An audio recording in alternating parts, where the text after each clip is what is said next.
अगले साल होने वाले विधानसभा चुनाव के मद्देनजर प्रदेश भर के भाजपा नेता मैदान में उतरने की तैयारी कर रहे हैं, लेकिन रीवा से भाजपा विधायक राजेंद्र शुक्ला बिना देर किए मैदान में उतर चुके हैं। हाल ही में हुए नगरीय निकाय चुनाव में भाजपा जिस तरह से हारी है, उससे विधायक जी को अपनी जमीन खिसकने का डर तो होगा ही, इसलिए अब वे घर घर जाकर संपर्क करने में जुट गए हैं। उधर कांग्रेस के भीतर जीत की खुमारी अब भी बाकी है और पार्टी नगर निगम को कब्जे में लेने की तैयारी कर रही है। हालांकि मसला यह भी है कि विधानसभा के लिए कांग्रेस के पास अभी तक कोई चेहरा नहीं है। जब तक चेहरा तय नहीं होता तो विधानसभा की तैयारी कैसे हो, यह कांग्रेस के लिए बड़ा सवाल है। इसके उलट भाजपा के पास एक चेहरा है जो काफी लंबे समय से रीवा की जनता देखती आई है। चुनाव कोई भी हो, विधायक राजेंद्र शुक्ला का ही चेहरा दिखाई देता है। नगरीय निकाय चुनाव में आप देख चुके हैं कि मेयर प्रत्याशी प्रबोध व्यास से ज्यादा राजेंद्र शुक्ला के चेहरे को सामने रखा गया, ताकि वोटर अपने लोकप्रिय नेता को देखकर भाजपा को वोट करें। लेकिन अफसोस ऐसा नहीं हुआ और भाजपा प्रत्याशी बुरी तरह चुनाव हार गए।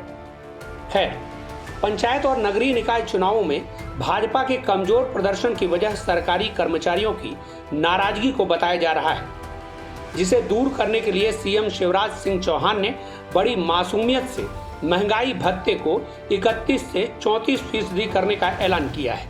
अभी मध्य प्रदेश के हमारे शासकीय सेवकों को 31% महंगाई भत्ता मिलता है।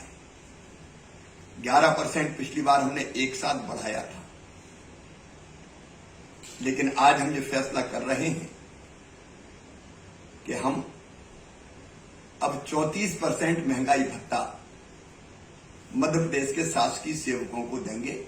मतलब कर्मचारियों को खुश करने की कवायद शुरू हो चुकी है। मेयर चुनाव की हार ने विधायक राजेंद्र शुक्ला को अंदर तक झकझोर दिया है, इसलिए आजकल वे दुकानों के उद्घाटन से लेकर तमाम निजी कार्यक्रमों में शामिल हो रहे हैं। इसी बीच उन्होंने रीवा को एक और फ्लाईओवर की सौगात दी है और जल्द ही एयरपोर्ट का भूमि पूजन करने का ऐलान भी किया गया है।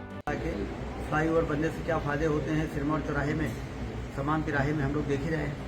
ये फ्लाईओवर और मंजूर हुआ है और ये काफ़ी लंबा है। इसकी लागत ही अकेले करीब 175 करोड़ है। अब देख ही रहे हैं कि अगस्त के महीने में हम रीवा के हवाई अड्डे का भूमि पूजन करने वाले हैं। विधायक जी का मानना है कि जब तक इंफ्रास्ट्रक्चर नहीं होगा तब तक निवेश नहीं आएगा। उन्होंने यह भी दावा किया है कि अगले 10 साल में रीवा महानगर बन जाएगा। महानगर की ओर बहुत तेजी के साथ आगे बढ़ रहा है और जो 10 साल बाद रीवा आता है वो तो खुद ही कहते हैं कि रीवा की तस्वीर बदल गई है, पहचाने में नहीं आता है रीवा।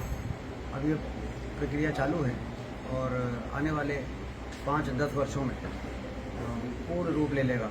अब आप सोचिए कि रतहरा से चुरहटा की रोड को बार बार खोदकर 20 साल तक बनाया गया और अब फ्लाईओवर बनाने के लिए अगले 2-3 साल तक वही सड़क फिर खोदी जाएगी, तो आसपास के रहने वाले लोगों का क्या हाल होगा। वे पिछले 20 साल से धूल खाकर बीमार होते जा रहे हैं, लेकिन महानगर बनने तक उन्हें किसी भी तरह खुद को जिंदा रखना होगा।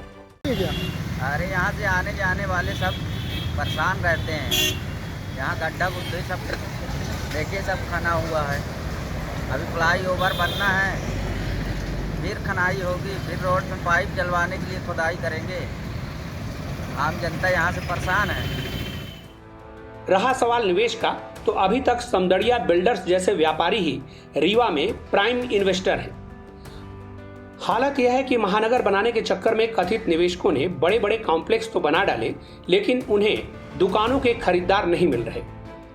इसका सबसे बड़ा कारण यह है कि रीवा शहर का व्यापारी वर्ग बहुत छोटा है। गिने चुने लोग बड़े बिजनेसमैन हैं। ऐसे में इन तैयार पड़े कॉमर्शियल कॉम्प्लेक्स की कितनी दुकानें बिक पाएंगी, यह बड़ा सवाल है। जिन्होंने महानगर कॉन्सेप्ट से प्रभावित होकर पहले दुकानें खरीद ली थी, वे अब बेचने की फिराक में हैं। अगले 10 साल में जब रीवा महानगर बनेगा, तब शायद इनके खरीदार मिल सके। फिलहाल तो कॉम्प्लेक्स तैयार हैं, लेकिन बाजार नदारद है। तो निवेश के नाम पर सिर्फ बिल्डर्स ही आए, जिन्होंने शहर के एयर क्वालिटी इंडेक्स को बुरी तरह बर्बाद किया। मतलब शहर को महानगर बनाने की कीमत आपको ही चुकानी पड़ेगी। चलते चलते सोलर प्लांट की चर्चा भी कर ली जाए। रीवा के गुड़ क्षेत्र में स्थापित 750 मेगावाट के सोलर प्लांट में 3 से 4.5 रुपए प्रति यूनिट की दर से बिजली दूसरे राज्यों को बेची जा रही है।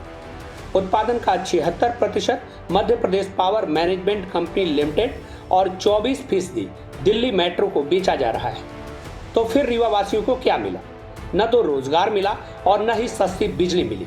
आप हर महीने 9 रुपए प्रति यूनिट से अधिक का बिल भुगतान कर रहे हैं, जबकि सोलर प्लांट तैयार होने से पहले रीवा के आवाम को सस्ती बिजली और रोजगार देने का वादा किया गया था। प्लांट शुरू होने के बाद आपको मिला सिर्फ धोखा। तो धोखा खाइए, धूल खाइए और अगले 10 साल तक रीवा के महानगर बनने का इंतजार कीजिए। शायद आपकी अगली पीढ़ी इस महानगर को देख सके। इन मुद्दों पर आपकी क्या राय है, हमें कमेंट बॉक्स में जरूर बताएं और चैनल को सब्सक्राइब कर बेल आइकन दबाएं ताकि हमारे अपडेट्स आपको मिलते रहें।